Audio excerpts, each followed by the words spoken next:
السلام علیکم every one. اللہ ان دعاؤں کو کبھی نہیں بھولتا جو آپ نے اس کی رضا کے لیے قربان کر دی ہیں۔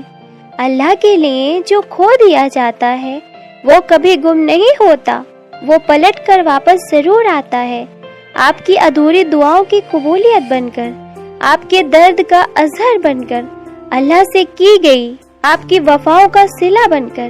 آپ کی کہانی اس لیے رک گئی ہے کیونکہ اللہ چاہتا ہے کہ آپ اس کا اگلا حصہ لکھو، جسے آپ دیری سمجھ رہے ہو وہ دراصل دعا کا موقع ہے، شروعات ہے۔ اب آپ نہیں بدل سکتے تو ایسا کرو، دعا کے ذریعے اپنا انجام بدل دو۔ میں نے ہر چیز کو نصیب کے سامنے ہارتے ہوئے دیکھا ہے، اور میں نے دعا کے سامنے نصیب کو ہارتے ہوئے دیکھا ہے۔ دعا سے یا تو حالات بدل جاتے ہیں یا پھر دل بدل جاتے ہیں۔ یقین میں اگر مگر نہیں ہوتا، جب اللہ سے سودا کر لیا جائے تو نفع نقصان کا نہیں سوچتے، تب بس اتنا سوچتے ہیں کہ جو ہوگا بہتر ہوگا۔ یقین کرو اللہ کے دیے ہوئے گھاٹے میں بھی بڑے فائدے ہیں۔ دوا جب اثر کرتی ہے جب اسے پابندی سے لیتے ہیں، ویسے ہی دعا تب اثر کرتی ہے جب آپ مسلسل مانگتے رہتے ہو۔ جیسے دعا آپ کی تکلیف کو آہستہ آہستہ راحت میں بدلتی ہے، ویسے ہی دعائیں بھی آہستہ آہستہ آپ کے لیے قبولیت میں بدلتی ہیں۔ بس اللہ پر یقین رکھو، دعا کرو، پھر چاہے آپ کتنے ہی بے بس کیوں نہ ہو، چاہے سب ختم ہی کیوں نہ ہو گیا ہو، پھر چاہے آپ زندگی سے کتنے ہی مایوس کیوں نہ ہو گئے ہوں، پھر چاہے آپ کو حالات نے کتنا ہی کیوں نہ تھکا دیا ہو، کچھ بھی ہو جائے، آپ کتنے ہی کمزور کیوں نہ پڑ جاؤ، بس ہمیشہ یہ یاد رکھنا آپ کے پاس اب بھی نصیب بدلنے کا موقع ہے۔ یقین کرو، ایسا ٹوٹ کر دعا کرنے والوں کے لیے ایسے معجزے ہوتے ہیں، پھر ساری رکاوٹوں کو توڑ کر رکھ دیتی ہے اور ہمیں اللہ کے کن سے جوڑ دیتی ہے۔ انتظار سب سے مشکل آزمائش ہے، خاص کر کے دعاؤں کی قبولیت کا انتظار، جب آپ کو آپ کی وہ دعائیں مانگتے ہوئے ایک لمبا عرصہ گزر چکا ہوتا ہے اور اس کے جواب کا کہیں سے بھی پتہ نہیں ملتا ہو۔ یہ دعا ہی تو ہے جن کے لیے اللہ نے اپنے معجزے بنائے، ورنہ عام دعائیں تو بن مانگے ہی مل جاتی ہیں آسانی سے، لیکن ایسی دعائیں جو ممکن نہیں لگتی، ان کے لیے کرشمے ہوتے ہیں، ان کے لیے کرامات ہوتی ہیں، ان کے لیے کن سے کام بنایا جاتا ہے۔ وہ چیزوں کو اس طرح سے ترتیب دیتا ہے کہ عقل حیران رہ جاتی ہے۔ وہ وسیلے وہاں سے پیدا کرتا ہے جہاں سے امید بھی پیدا نہیں ہو سکتی۔ بس انتظار کرو، کیونکہ معجزے وقت مانگتے ہیں، اور وقت صبر۔ مسکرانے کا بھی اظہر دینے والا رب کیسے آپ کو آپ کے آنسوؤں کا صلہ نہیں دے گا؟ درود پاک دعاؤں کی قبولیت کا وسیلہ ہے۔ جب آپ اپنی رضا میں اللہ کے نبی صلی اللہ علیہ وسلم کو شامل کر لیتے ہو تو آپ کی رضا کا رد ہو جانے کا تو سوال ہی نہیں پیدا ہوتا۔ دعائیں آسمان اور زمین کے درمیان رکی رہتی ہیں جب تک نبی صلی اللہ علیہ وسلم پہ درود نہ بھیجی جائے، تو پھر اس دعا کی پہنچ کہاں تک ہوگی جس کا سٹارٹ اور اینڈ درود پاک سے کیا گیا ہو۔ آپ کے ساتھ اللہ کے محبوب کی سفارش ہو اور آپ کا مقدر نہ بدلے، ممکن ہی نہیں۔ وہ آزمائش سزا کیسے ہو سکتی ہے جس سے آپ کی اللہ سے دعا مانگنا سکھایا؟ کون سی آزمائش سزا ہوتی ہے؟ وہ آزمائش سزا ہوتی ہے جو آپ سے سجدے کا حق چھین لے، وہ آزمائش جو آپ سے دعا کی توفیق چھین لے، وہ آزمائش جو آپ کے اللہ سے محروم کر دے، وہ آزمائش جس نے آپ کو اللہ سے فریاد کرنا سکھایا، یقین رکھنا سکھایا، وہ کیسی سزا ہو سکتی ہے؟ اللہ ناراض نہیں ہے آپ سے، بس اسے پسند ہے آپ کو اسے بار بار منانا۔ آپ کی یہی آزمائش اللہ کی محبت ہے، کیونکہ اس کے بعد اس نے آپ کو آپ کی چاہت سے نواز دینا ہے۔ جس نے آپ کا نصیب لکھا ہے وہ اسے دوبارہ لکھنے کی طاقت بھی رکھتا ہے، تو دعا کرتے رہو اور یقین رکھو، پھر دیکھو اللہ کیسے آپ کی آنکھوں کے سامنے آپ کے نصیب کا پنا پلٹتا ہے۔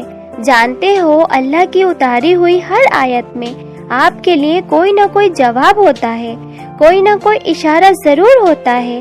اللہ جانتا ہے ہر اس درد کو جو آپ کے لفظوں میں بیان نہیں کر سکتے، ہر اس تکلیف کو جو آپ کو اندر ہی اندر کھائے جا رہا ہے۔ آپ کا کوئی بھی دکھ اس کے علم سے باہر نہیں ہے، تو کیا اسے علم نہیں ہوگا کہ کون آپ کی اس تکلیف کا ذمہ دار ہے؟ بے شک اللہ زبردست پورا بدلہ لینے والا ہے۔ اللہ ہر شخص کو اس کے کیے کی سزا دے گا۔ بے شک اللہ بہت جلد حساب لینے والا ہے۔ کبھی سوچا ہے اللہ نے بن مانگے عطا کیا تو وہ واپس لے لیا تو کیا کرو گے؟ جو آپ چاہتے ہو یہ جانتے ہوئے بھی کہ وہ آپ کے لیے اچھا نہیں ہے، اس نے دے دیا تو کیا کرو گے؟ جس کو اپنے سے نیچا سمجھتے ہو وہ اللہ کی نظر میں آپ سے بہتر ہوا تو کیا کرو گے؟ ہمیشہ سوچتے ہو چیزیں اس سے زیادہ بری تو ہو ہی نہیں سکتی، اگر ہو جائیں تو کیا کرو گے؟ کبھی اللہ کا شکر ادا نہیں کرتے، بس مانگتے ہی رہتے ہو۔ جو اس نے ناشکری پر پکڑ لیا تو کیا کرو گے؟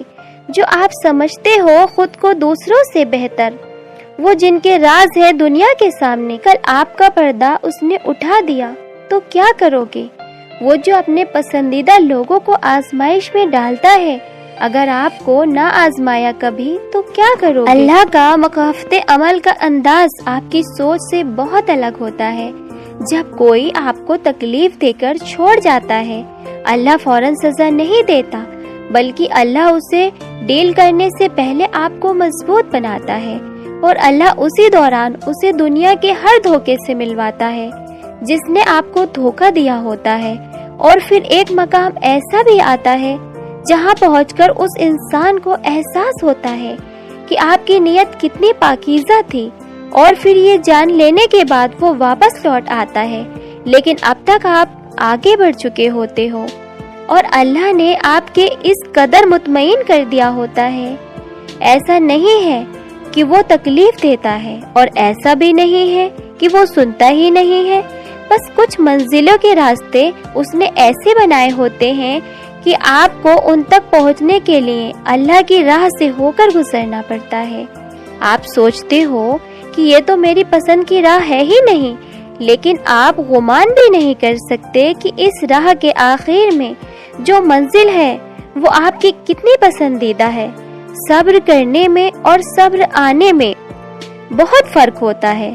صبر کرتے کرتے انسان بہت مضبوط ہو جاتا ہے، اور صبر آتے آتے انسان خاموش ہو جاتا ہے۔ کیا آپ جانتے نہیں کہ اللہ دیکھتا ہے؟ جو اللہ کے بہت قریب ہوتے ہیں وہ کبھی بد دعا نہیں دیتے، کیونکہ وہ جانتے ہیں اللہ سب کچھ دیکھ رہا ہے۔ لیکن اس کا یہ مطلب نہیں اللہ ان کے ساتھ ہوئے ظلم کو بھول جاتا ہے یا ان ظالموں کو پکڑتا نہیں ہے۔ پکڑ بھی ہوتی ہے اور سزا بھی ہوتی ہے، بس اس انسان کے صبر کرنے کی دیر ہوتی ہے جس کا دل دکھا ہوتا ہے۔ پھر اللہ کا انصاف شروع ہوتا ہے۔ اس لیے بد دعاؤں سے نہیں، آہوں سے ڈرنا چاہیے، کیونکہ آہیں بول کر نہیں دی جاتی، آہیں خاموش ہوتی ہیں، اور خاموشیاں سننے اور سمجھنے میں تو ہمارا رب کمال ہے۔ کچھ چیزوں کو آپ کبھی نہیں بدل سکتے، اور کچھ لوگوں کو آپ کبھی واپس نہیں لا سکتے، خاص کر کے ان کو جو دنیا سے چلے جاتے ہیں۔ اللہ ان کے لیے آپ کو بدل دیتا ہے، ان کے نہ ہونے پر آپ کو صبر دیتا ہے۔ ہاں بہت وقت لگتا ہے اس سب میں، لیکن ہم بہادر ہو ہی جاتے ہیں۔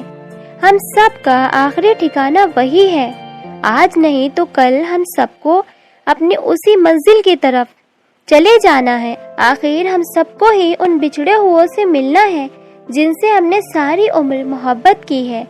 قبولیت کا لفظ اگر دلاسے کے سوا کچھ نہ ہوتا تو زکریا علیہ السلام کو کیوں عمر کے آخری حصے میں اولاد سے نوازا جاتا؟ حضرت یوسف علیہ السلام کو کیوں یعقوب علیہ السلام سے واپس ملوایا جاتا؟ ہاجرہ علیہ السلام کو کیوں تڑپتے ہوئے صحرا میں پانی پلایا جاتا؟ نوح علیہ السلام کے مدد کے لیے کیوں عرش سے طوفان اتارا جاتا؟ یونس علیہ السلام کو مچھلی کے پیٹ سے کیوں زندہ نکالا جاتا؟ ابراہیم علیہ السلام کے لیے کیوں سلگتی ہوئی آگ کو ٹھنڈا کیا جاتا؟ موسیٰ علیہ السلام کے لیے کیوں سمندر کو 2 حصوں میں بانٹ دیا جاتا؟ حضور صلی اللہ علیہ وسلم کی انگلی کے ایک اشارے پہ کیوں چاند کو توڑ دیا جاتا؟ آپ سوچتے ہو کیا ہو سکتا ہے، آپ بتاؤ کیا نہیں ہو سکتا ہے؟